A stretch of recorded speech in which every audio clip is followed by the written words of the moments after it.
Bonjour à tous, je vous retrouve aujourd'hui dans une nouvelle vidéo qui sera une update lecture. Comme je vous le disais donc dans la vidéo précédente, je l'ai fait un peu dans le désordre, mais on s'en fout. Ce qui compte, c'est que je vous parle de toutes ces lectures. Pour la plupart, vous avez dû en entendre parler en vlog, mais on va quand même revenir dessus un peu plus en détail parce que, soyons honnêtes, c'est quand même plus sympa. Voilà. Je vais commencer par Darker de L. James, qui n'est autre que le tome 2 de 50 nuances de Grey, mais vu du point de vue de Christian. Tout simplement, c'est la même histoire, il n'y a rien de rajouté, rien ne change, sauf que on est avec Christian, dans les pensées de Christian, et plus avec Anna. Voilà. Moi, j'aime pas tellement les livres qui sont écrits du point de vue d'une autre personne. Voilà, je le dis. Souvent, quand j'ai aimé l'histoire de base, je suis déçue parce qu'en fait, ça n'apporte pas vraiment d'autre chose à l'histoire à part qu'on est dans les pensées d'un autre personnage. Je pense à l'avenir d'ailleurs ne plus tenter, quand j'aurais aimé un livre d'un point de vue, ne plus tenter de le voir autrement. De même que quand je les ai pas aimés, ça sert à rien. Si j'ai pas aimé l'histoire la première fois, je l'aimerais pas parce que d'un autre personnage, tout simplement. Donc là, non. Je pense que ce livre-là, voilà. Il apporte rien de plus à l'histoire. Moi, je le voulais parce que j'ai beaucoup aimé 50 nuances de Grey. Le premier tome revu du point de vue de Christian m'avait pas transcendé non plus. Ça avait pas été un coup de cœur. Maintenant, je me prendrai le tome 3 aussi parce que j'ai le 1, le 2 et que comme ça j'aurai vraiment toute la saga. Mais j'aurais pu faire sans, je veux dire concrètement, j'aurais pu faire sans. Là, ce qui était intéressant pour moi, c'est que j'ai lu ce tome de là du point de vue de Christian, donc Darker. Je l'ai lu au moment où le troisième tome est sorti au cinéma. Donc, ça m'a apporté quelque chose dans le sens où ça m'a rappelé l'histoire et où quand je suis allée voir le film au cinéma, j'avais vraiment l'histoire très très fraîche dans ma tête de ce qui s'était passé puisque je venais de relire le deuxième tome et donc ça m'avait réactivé un peu la souvenance de ce qui s'était passé avant et compagnie. Mais oui, on peut faire sans cette relecture. Si vous n'avez pas aimé les 3 premiers tomes, ne vous torturez pas l'esprit avec pas cette relecture, mais avec la même histoire du point de vue d'un autre personnage, ça vous amènera à rien. Si vous avez aimé, vous risquez d'être un peu déçu parce que ça n'amène rien. Maintenant voilà, moi c'est des bons livres, je prendrai le tome 3 du point de vue de Christian, mais je ne vais pas me jeter dessus très concrètement parce que c'est pas... Voilà.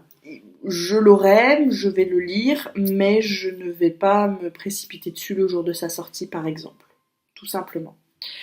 Ensuite, on va passer à 2 autres livres, séparément, je vous le dis tout de suite, c'est la même autrice. Je ne vais pas faire le suspense. On parle bien évidemment de Samantha Bailey, que j'aime vraiment beaucoup. Vous savez que j'adore ce qu'elle écrit. Jusque-là, je n'ai pas été déçue. Bien sûr, j'ai aimé ses bouquins à des niveaux différents. Notamment celui-ci est beaucoup plus jeunesse que celui que je vais vous présenter après. Ce sont tous les deux des fins de trilogie. Celui-ci donc est le dernier tome donc, de Nos âmes jumelles, nos âmes rebelles, c'est donc Nos âmes plurielles. On suit toujours Lou et Sonia. Pour rappel, donc l'histoire commence dans le premier tome avec Lou et Sonia qui se rencontrent via un forum, qui discutent ensemble, qui finissent par se rencontrer pendant des vacances, deviennent vraiment très très amies. L'une dessine, l'autre écrit, et donc elles vont créer ensemble voilà, des petites BD. Et donc du coup, voilà, on les suit vraiment vraiment bien. Dans ce tome-là, elles sont donc en colocation. Je ne trouvais plus le mot, excusez-moi. Elles sont donc en colocation, elles suivent leurs études et elles cherchent comment renouveler un peu leur strip qu'elles publient sur internet. Elles se cherchent aussi, elles, en tant que jeunes femmes et en tant qu'amies, parce que forcément, en évoluant, leur amitié change un petit peu. Et donc, voilà, c'est l'histoire de vraiment comment passer de je suis une adolescente à je suis une jeune femme. C'est pas un moment forcément facile, la fin du lycée. Là, dans leur cas, ça n'a rien de facile ni pour l'une ni pour l'autre, pour des raisons différentes. Ça crée quelques tensions entre elles, forcément. Je vais pas vous spoiler parce que je pense que c'est une saga qu'il faut lire. C'est quand même assez jeunesse. Moi, ça m'a pas dérangé dans le sens où de toute façon, j'aime bien l'écriture de Samantha Bailey, donc que ce soit jeunesse ou pas, ça me pose pas de problème. Oula, si je m'assomme avec, on est mal barré. Donc voilà, j'ai beaucoup aimé ce livre. Je regrette pas du tout de m'être lancée dans cette trilogie. Elle est maintenant finie. On retrouvera Lou et Sonia dans l'autre trilogie de Samantha Bailey, dont je vais vous parler. On les retrouve très brièvement, hein. Elles sont plus mentionnées que retrouvées réellement. Mais voilà, il y a un lien entre ces deux trilogies, et donc voilà. Moi, vous n'êtes pas obligé de lire l'une pour lire l'autre, de même que vous n'êtes pas forcément obligé de lire tous les livres de ceux-là. Si celui-là vous intéresse comme ça, vous pouvez le lire comme ça. Pour la compréhension de l'histoire, c'est quand même mieux d'avoir lu les deux premiers. Moi maintenant, j'ai vraiment apprécié ce livre pour ce qu'il est. C'est pas un coup de cœur, mais j'aimais bien les deux personnages de Lou et Sonia.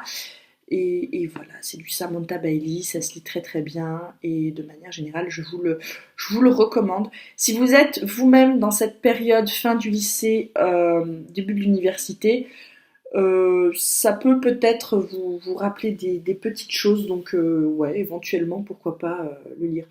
Ça peut se lire avant aussi, ça peut se lire bien après également, comme moi je l'ai fait.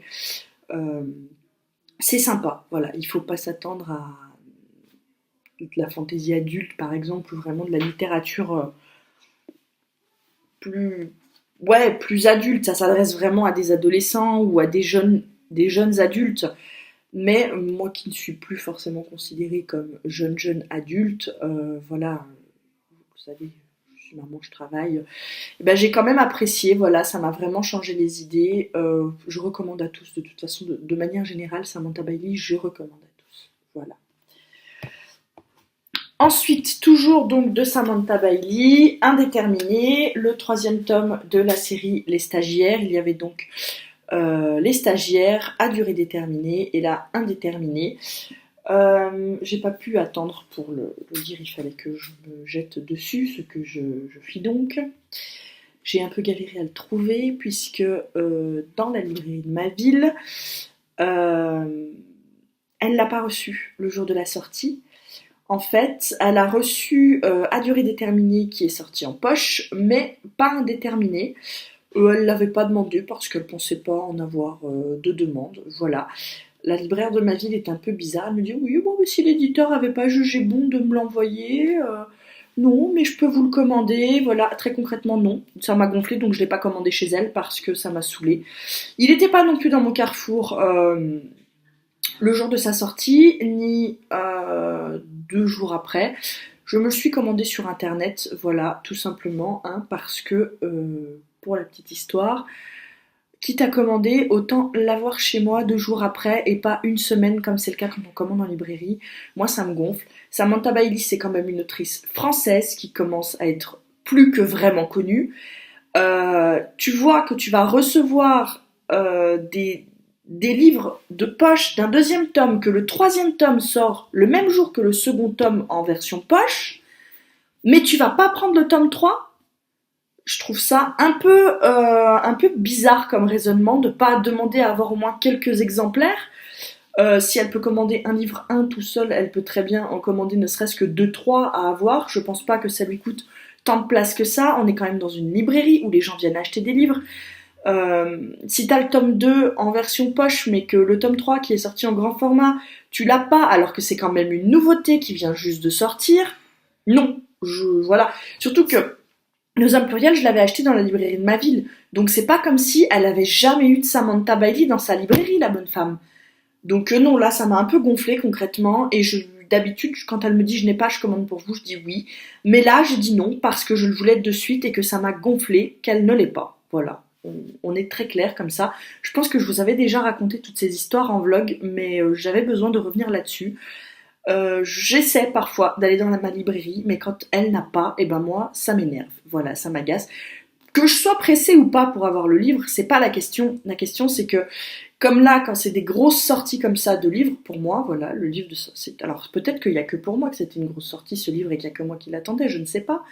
Mais en tout cas, ça m'a énervé. Et ça m'énerve rien que d'en parler, donc on va s'arrêter là.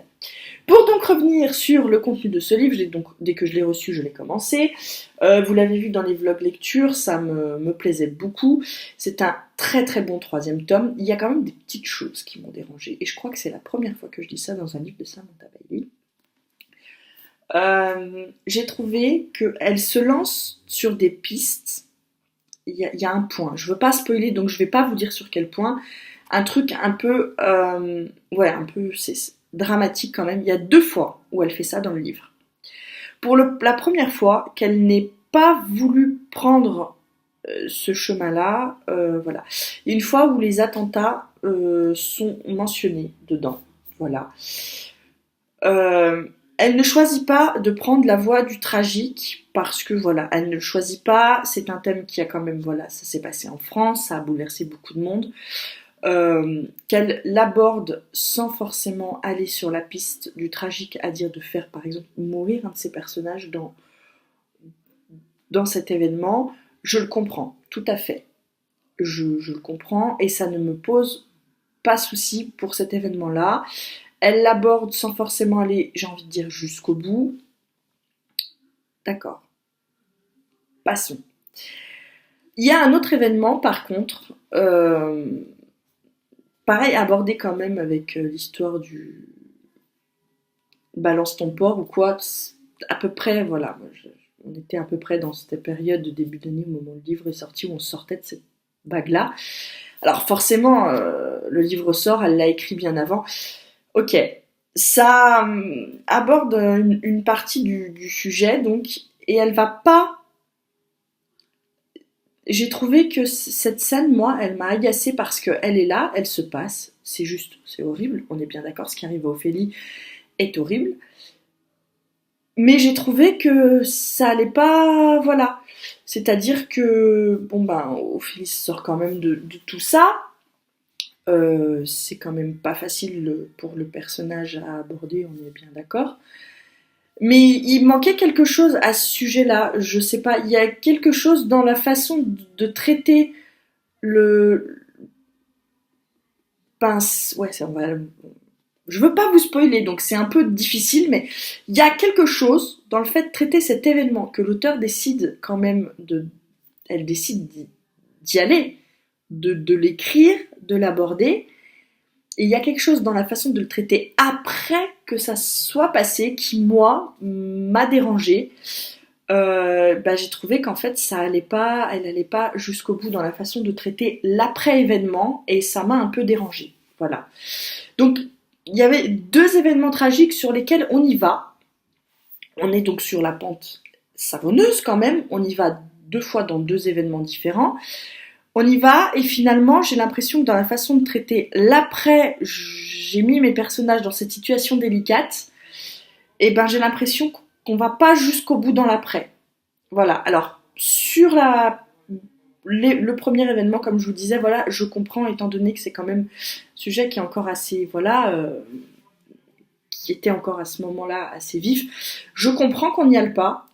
Par contre, dans la façon de traiter l'événement qui arrive à Ophélie, et vraiment à Ophélie en particulier, ben ouais, j'aurais pour la suite pas vu ça comme ça. Alors, la scène de l'événement en question n'a pas dû être forcément une des plus faciles à écrire, je le conçois, mais elle aurait... Ouais, voilà, enfin, j'émets un petit doute là-dessus. Ça n'a rien retiré au fait que j'ai vraiment adoré ce livre. Je trouve que c'est un très bon tome 3 qui conclut très très bien. Est-ce qu'on reverra Ophélie dans d'autres livres? Je ne sais pas. J'ai pas lu d'interview de Samantha Bailey le mentionnant. Maintenant, de toute façon, voilà. Donc, c'était vraiment 2 sagas terminées. On revoit Lou et Sonia dans Indéterminé, puisqu'elles sont donc... voilà, je ne vais pas le dire pour ne pas spoiler, mais on en entend parler, on les revoit. C'est très très bien, c'est un très très bon tome 3. Lancez-vous vraiment. Moi, quand je me suis lancée dans les stagiaires, j'étais plus stagiaire depuis longtemps, mais j'avais bien aimé. Dans À durée déterminée, vraiment, je l'ai lu à un moment où, effectivement, j'étais dans une période de travail dite temporaire et où, voilà. J'ai déjà été en CDI, donc je sais ce qu'on... Il y a des éléments abordés dans ce livre, forcément, qui m'ont fait sourire parce que, ben, voilà. C'est la vie du monde du travail. J'ai trouvé vraiment que ces 3 livres retraçaient réellement, mais très très bien, les 3 étapes que sont les stages, les CDD et les CDI. C'est vraiment, ouais, elle marque en plein dedans, quoi. Elle tape fort là-dessus. Et je pense que vraiment, vraiment, elle a vraiment bien su retracer cette partie-là dans ces 3 bouquins. Euh, Est-ce que j'aurais aimé un tome 4? Je vais pas vous dire non, hein. J'adore l'écriture de Samantha Bailey. Je pense qu'il y aurait matière à développer encore plus ses personnages, forcément. Parce que malgré tout, Ophélie, elle est encore très très jeune dans Indéterminé. Donc, même si on est un peu plus tard, elle reste encore jeune. Donc, il peut encore lui arriver des tas de choses. Je pense pas que l'auteur ait prévu de prendre cette voie-là. L'autrice, excusez-moi, est prévu de prendre cette voie-là. Moi maintenant, de toute façon, j'attends le prochain Samantha Bailey avec impatience. Hein. Si c'est des nouveaux personnages, c'est des nouveaux personnages. Si c'est dans le même univers, c'est dans le même univers. J'attends, voilà, avec beaucoup d'impatience la suite. Il me reste d'autres livres de l'auteur à lire, donc je ne suis pas sans rien de Samantha Bailey, j'ai envie de vous dire. De toute façon, je peux très bien faire des relectures si jamais, mais voilà, je pense quand même qu'il y a d'autres livres qui devraient sortir forcément dans les années à venir. On va pas rester sans livre de Samantha Bailey quand même. Ce serait vraiment vraiment dommage, en tout cas pour moi. Voilà. Sur ce, vous l'aurez compris, j'adore cette autrice qui en plus est une autrice française, donc ça c'est le top. Voilà, hein.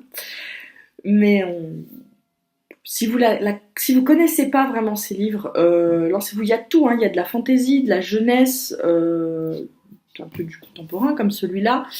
Euh, faut, il faut tenter. Si vous n'êtes pas tenté par la jeunesse ou la fantaisie, tentez les stagiaires. Et si vous vous dites c'est pas pour moi, je suis plus, non, dites-vous pas ça. Allez-y, il y a forcément des choses qui vous rappelleront des souvenirs et voilà. Sur ce, moi, je vous laisse. Je vais tourner une 3e update lecture qui sera cette fois sur des livres un peu... pas des romans, voilà. Sur des livres un peu conseils, ce genre de choses. Et puis, on en parle dans 2 secondes pour moi et dans peut-être la semaine d'après pour vous. Je ne sais pas. Voilà. Sur ce, je vous laisse. Je vous dis à tout bientôt. N'hésitez pas à laisser des commentaires. Bye bye.